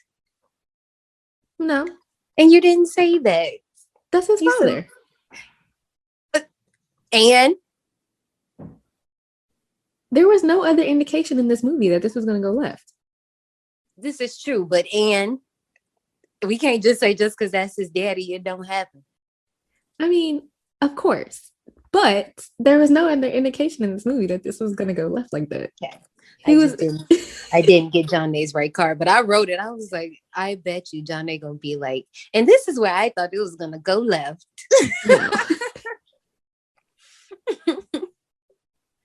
Not this movie. But, so yeah, grandma beat old lady with the purse. And Joe like, hell nah, not my grandma. And then she broke his wrist. Listen, first of all, when I was watching the Temptress, because she's using her hands. Once again, I don't know if Aaliyah saw this movie or not, but I definitely got Queen Akasha vibes because when the vampires were coming, spoilers for Queen of the Damned, if you haven't seen that movie, it's been 20 years. But when they're coming towards her to try to combat her at the end, she literally does that same wrist twirl. And I was just like, damn, she really studied for her role. I love you, girl. Okay. The whole time, after she flung them two in the corners, she's standing in the floor making a facial transformation. And I know a couple of weeks ago, you got on me for being a demoness. But I just got to say, what the fuck kind of demon face was that? Okay, so, before that, when she was transforming into the demon, like when she was first standing up and like her face is just like, not her face, her body is just like kind of curved. It was giving me, I don't know how much of Courage the Cowardly Dog you've seen, but I feel like everybody has seen this episode, but it was definitely giving Return the Slab vibes. And that Courage. Episode messed me up. I don't know about you, sis. That episode, I'm getting goosebumps talking about it. Effed me up. Seeing that CGI Pharaoh Ramses out there in the middle of nowhere. Eustace, I don't know what you was on. That's exactly exactly why you got what you got. But to answer your question about the demon, right? because we're not demonists in this part. But Ernest Dickerson actually didn't shoot that, right? So what happened was they had to go back in for reshoots, and Trauma Films actually did that. And that specific demon that they use is actually one that they use in a different movie. I think it's like Kabuki something. I don't know. It's something, but Kabuki, you can Buki, Boo. right. Baka, that. If it's then it's lean, then it's okay. I'm done. But I just Why gotta you get me say, started? Why you get me started? I just gotta say, that face was worse than Demonite face because it looked more like a bug. It was like the eyes were literally big and round, but then like her nose, that one I'll give you a slight little pass. We'll just say that demon was different. There we go. Right. So Temptress and her bug-eyed face goes to choke grandma to death, and Joel just sits in the corner contemplating life. Like, sir, your grandmama over there dying. Yeah, this whole scene was very slow for me, and this is where I hated it. Yeah, because I'm like, first of all, baby, his struggle towards the crucifix in the Bible was struggling. Like, how the struggle gonna struggle? Like, I'm like, dude, like your grandma is getting choked up. I understand. And you're just like rolling off the bed and rolling across. Yeah, like walk around the bed. Like, I don't know. Like it was doing so much, but he gets the strength because his struggle was struggling. This is he hears his father like encouraging him, saying, blessed is the man that endures temptation. And as the cross in the word, like, Joel. Right. And even grandma's repeating it because she like, nigga, hurry up. Like, damn, like if I can fly from North Carolina here, you can surely get across this 10-foot room quickly. Jesus. But it kind of gave me Demon Knight vibes because you remember the part when Breaker was sealing all the not portals, like the windows and the doors, and the cross was shining on him. The same thing pretty much happens to Joel and Demon, I rebuke you. I can't, you know what? I watched this with the captions on, and a lot of the captions are wrong, especially during the songs. And I was cracking up because I'm like, wow, it's either like y'all don't listen or y'all just think we be saying anything, because this whole end part, all of the captions was off. I'm like, that's not what he said. That's not what she said. Demon, I rebuke you. I rebuke you back to the pit of hell from whence you came. And then she explodes. I did like, okay, I didn't like the negative effect, but I did like the way it exploded. That looked good. Yeah, her having her little convulsions was a little weird, but... And then, of course, after she explodes, grandma got to hug her baby, and now the sun is shining and the birds are chirping. Hey, yo. Okay, I forgot that this came out before Vampire in Brooklyn, right? And so when the limo pulls up and the window rolls down and we see that Kay's basically, undead now, like I guess... I don't know what to call him, but he's undead. I just said that he was a new demon lackey because that's what the that's what I was about to say. Yeah, so I was like, not them doing the same thing as Vampire in Brooklyn, but then I was like, oh shit, this came out first. But okay, so here's a little tidbit. So even though it came out first here, it didn't come out first in Sweden or Sydney. Is either Sweden or Sydney. So Vampire Brooklyn, would you say? Vampire Brooklyn. Okay, because I'm sitting there twisting it up. A Vampire in Brooklyn came out first over there, and then this came out, and they considered this a sequel. I can see that. So over there, it was, the title was A Vampire in Brooklyn 2. Oh, wow. Right. Oh, wow. But, so... inside the bar, a woman lights a cigarette, right? And, well, no. Yeah. So inside the bar, A woman lights a cigarette with a match for this anonymous man that got out the limo. And we find out that is Dougie. And he uses the same line as the temptress uses in the beginning. And he tells her that, you should use a lighter next time. And then he looks into the camera and says, the flame lasts longer. And I was just like, so are they going to be like a New Temptation tag team? Because where's that movie? I don't know. Well, yeah, I don't know. And then, okay, so the movie's over now. That was Death by Temptation. But we get a little in memoriam. And I was like, dude, this is bleak.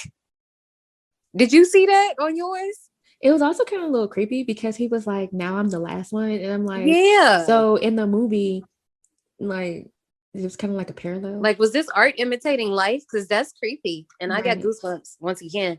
Like, this is my third time getting goosebumps this recording. So I'm kind of freaked out by that. But I was just like, and it was even more sad because when I was looking at it, his father passed before his grandpa.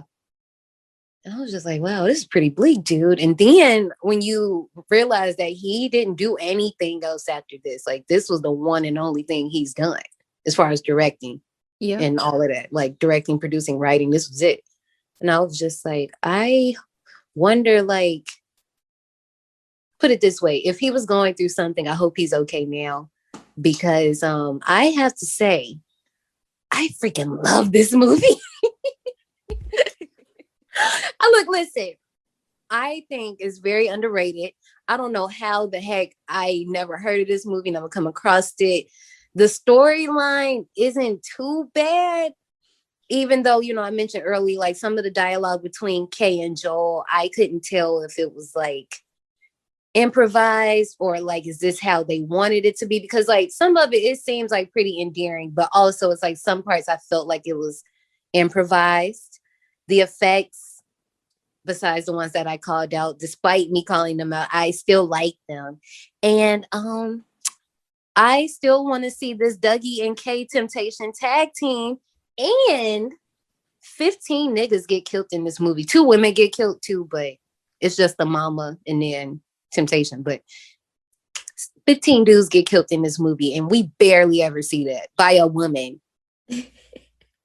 Yeah. Like, when do you ever see that? But also, it's the way that Samuel L. Jackson is just plastered all over the damn movie for me. And we didn't even mention this earlier. This was before A Different World came out. So Kadeem wasn't even like Dwayne Wade yet. And he was still all over this movie. Well, okay, so the movie was filmed before A Different World, but if you looked at in the promo, the one that I saw, the trailer, it said Kadeem from A Different World. Because that's when it got re-released on Vinegar Syndrome re-released. Okay. Yeah. So that's why I say that. I was like, I was confused. Yeah. You know how how House of Wax, I think it's out. The Screen Factory re-release. So everybody that's in that movie, like Jared Padalecki, yes, they probably name dropped that he's in Supernatural, but it's like, who doesn't know who that is now?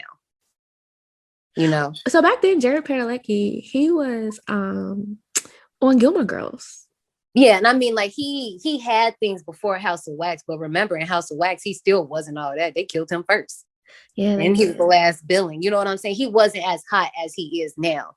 So the same thing with Kadeem, like he was a little bit just like Samuel L. Jackson, like they was getting their feet wet, but they hadn't had their breakout roles yet.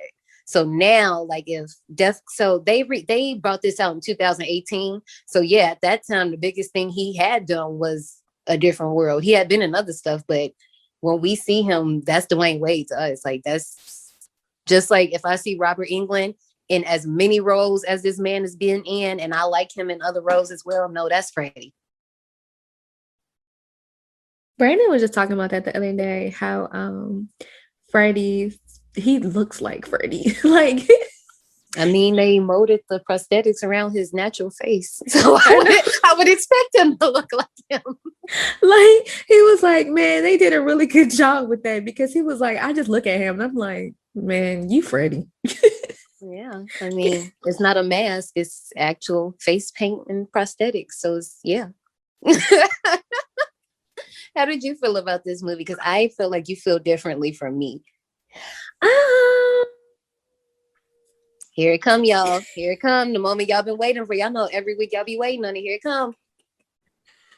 So I did like it. I didn't hate it. I liked it. But I didn't like it. It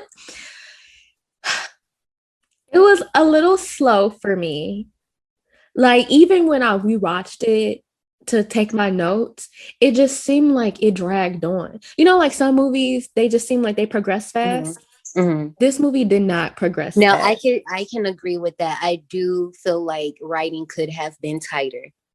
I do agree with that. And you know what? I was like, so when I first watched this movie, I was like, oh, John May's gonna love this shit. Like, this is a female succubus just running through these niggas. Oh, she's going to enjoy it. No, I loved her.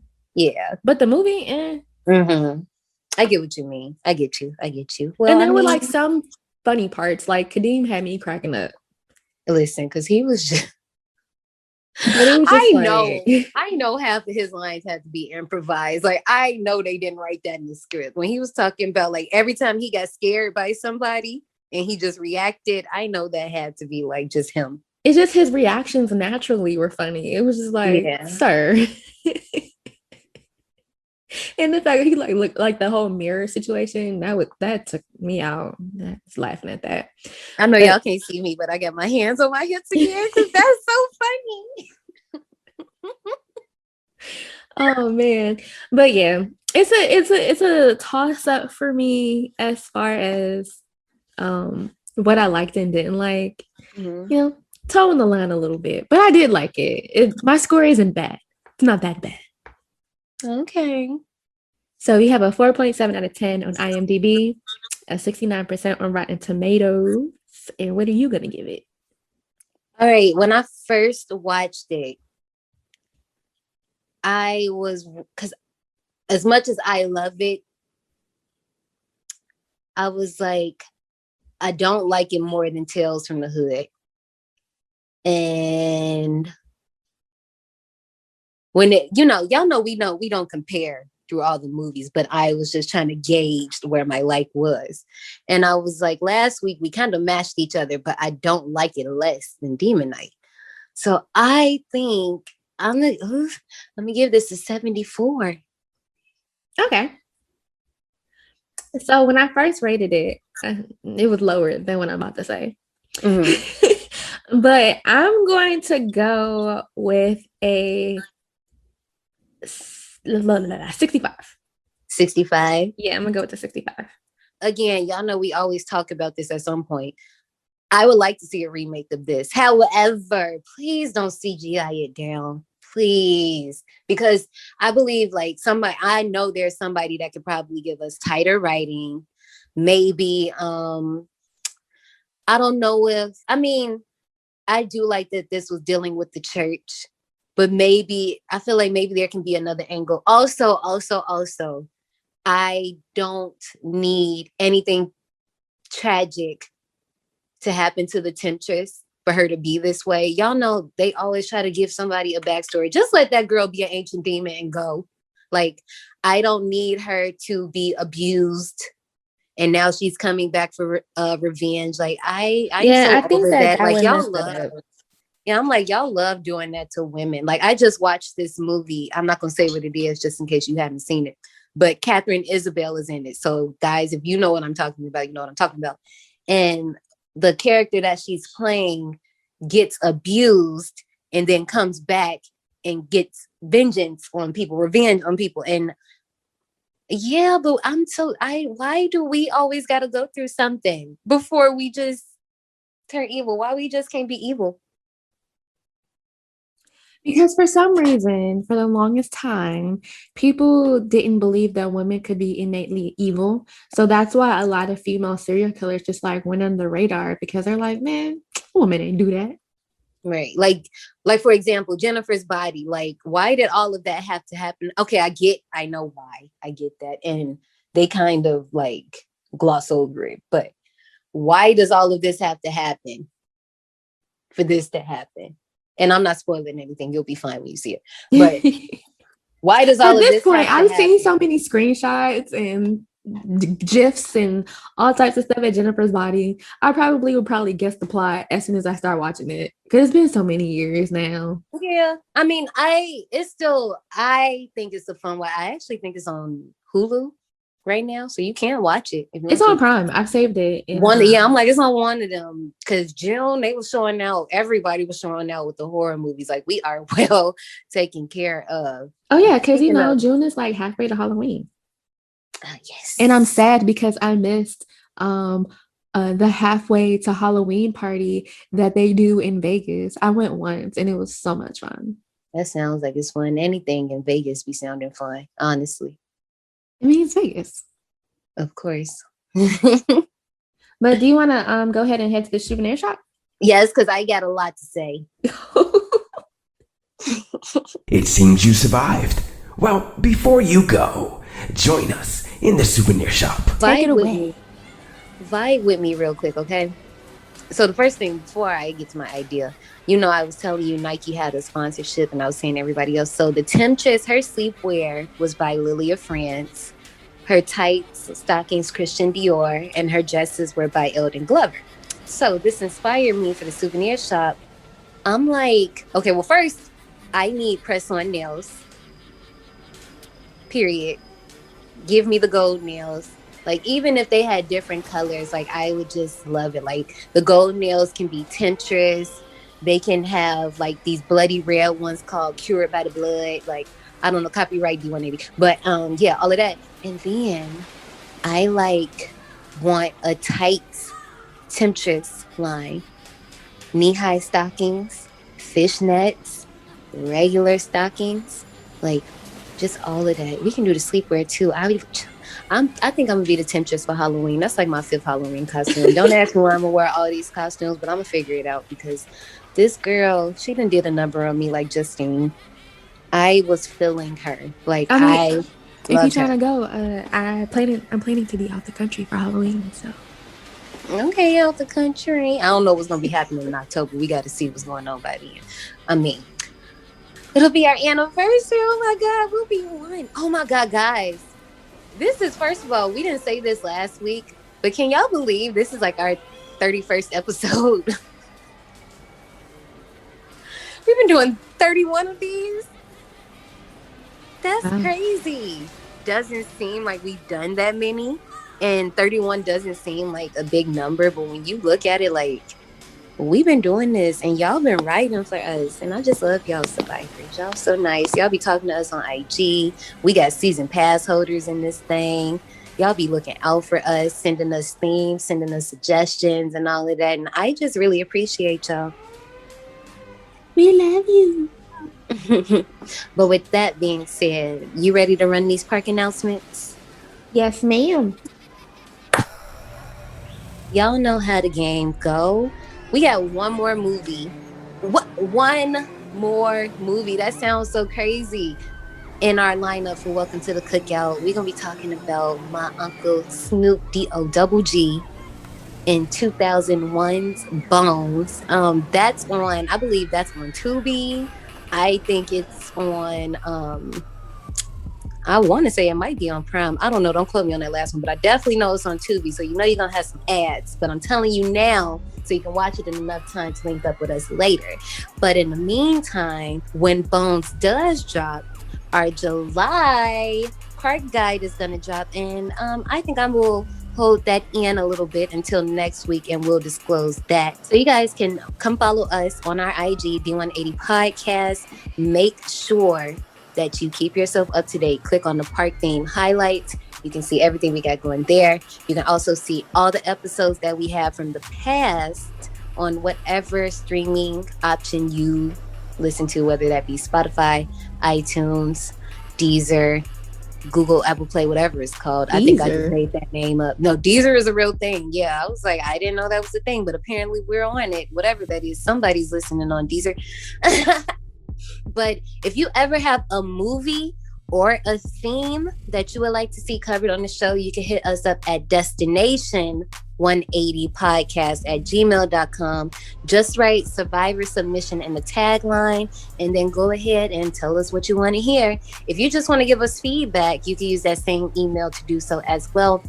Lastly, please leave us a review wherever you listen, because that helps us get in the eyes of other people. Yes, please. And y'all know how the world works. Everything works on the algorithm. So the more y'all comment on our stuff, leave us reviews and things, we'll be fine. We'll be hooked up. And speaking of, we just got another review, and I'm going to read it real quick. This one, I hate that I can't see the full title, but it's okay. It says, "These ladies help me understand the horror genre on a whole new level. Complete with detailed backstories of how these films came out, they help me shape my understanding of these films. I'm new to the genre. Happy to have D180 as a guide, plus the show's theme song is addicting." And that's from Zeus Le God. Aww, thank you. Thank you. Really, I'm not gonna stunt. That theme song do slap though. I know y'all hear it in the back. Cause I ain't listen. Cause y'all know my boyfriend BJ, he created the theme song for us. When I told him, I said, I basically just like want something, a little trap, a little twerk, but make it Final Destination and scary. And he gave us all of that. So I guess we should let the beat ride out and let y'all get y'all little twerk on, because I know I'll be BJ. Thanks, baby. We gonna link up with y'all next week. Make sure y'all get y'all stuff together, watch Bones so we can talk about it, because I'm gonna have a lot to say. And if you haven't seen it, I think you will really enjoy it. So ready to peace out, girl? I'm ready. We'll see you soon, survivors. Bye, y'all. Bye.